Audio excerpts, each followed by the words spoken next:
والله أيها الإخوة، يمكن قرأت كلمة في مجلة مترجمة من 40 عام، يعني هذه الكلمات دخلت في أعماق نفسي.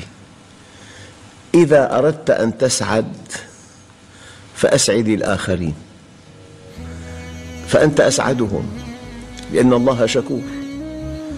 أنت حينما تفكر أن تقدم خدمة لإنسان، لحيوان، لنبات، أنت حينما تفكر أن ترسم بسمة على وجه طفل أو على وجه أسرة بائسة. أعرف رجل فقير جدا أصيب بآفة في قلبه، والعملية تكلف مئات الألوف ولا يملك منها قرشا واحدا. زرته في البيت، الكآبة مهيمنة، الأولاد وضع حزين، البيت فيه غمامة سوداء، هو الرجل، الأب، الزوج، ما في شيء. إنسان محسن أمر طبيب أن تجرى له العملية على حسابه. والله زرته بعد نجاح العملية، الأطفال يكادون يرقصون من فرحهم. هذا الذي يدخل الفرح على قلوب الخلق بإحسانه إليهم، بتخفيف آلامهم، بحمل همومهم، له عند الله مقام كبير. إذا أردت أن تسعد فأسعد الآخرين، ولأن الله شكور تكون أنت أسعدهم.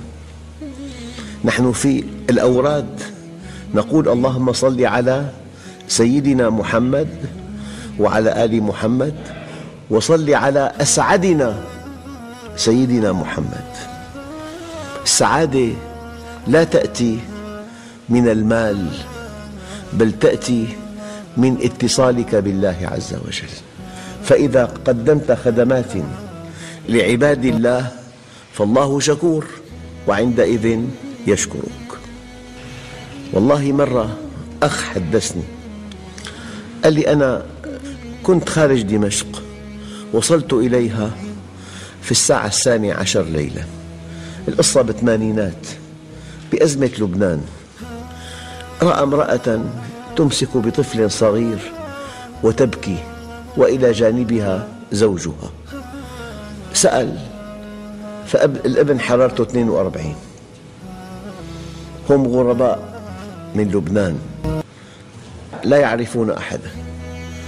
قال لي بقيت معهم حتى الساعة 4 صباحا، من مستشفى لمستشفى، من صيدلية لصيدلية، حتى انخفضت الحرارة وزال الخطر. يقسم لي بالله أنه بقي أسبوعين وهو في جنة. بيدخل طبيب، بيحدثني طبيب لمستشفى، مستشفى عامة العناية فيها قليلة جدا، يعامل المرضى وكأنهم في أرقى مستشفى. المرضى الفقراء، التحاليل، الإيكو، المرنان، وكأنهم في أرقى مستشفى. يقول لي وأنا في هذه المستشفى العامة اللي فيها إهمال كما هي العادة في كل بلاد العالم، قال لي أشعر أنني في جنة، لأنه الله شكور. الله شكور. سيدنا ابن عباس كان معتكفاً في مسجد رسول الله صلى الله عليه وسلم، معتكف بعبادة، بل من أرقى العبادات. رأى رجلاً كئيباً، قال له ما لي أراك كئيباً؟ قال له والله ديون لزمتني ما أطيق سدادها. قال له لمن؟ قال له لفلان. فقال له ابن عباس أتحب أن أكلمه لك؟ قال له والله أتمنى. فانطلق ابن عباس من معتكفه، يعني خرج من عباده. قال له أحدهم يا ابن عباس أنسيت أنك معتكف؟ قال لا والله، ولكنني سمعت صاحب هذا القبر، يقصد رسول الله عليه الصلاة والسلام، والعهد به قريب، ودمعت عيناه.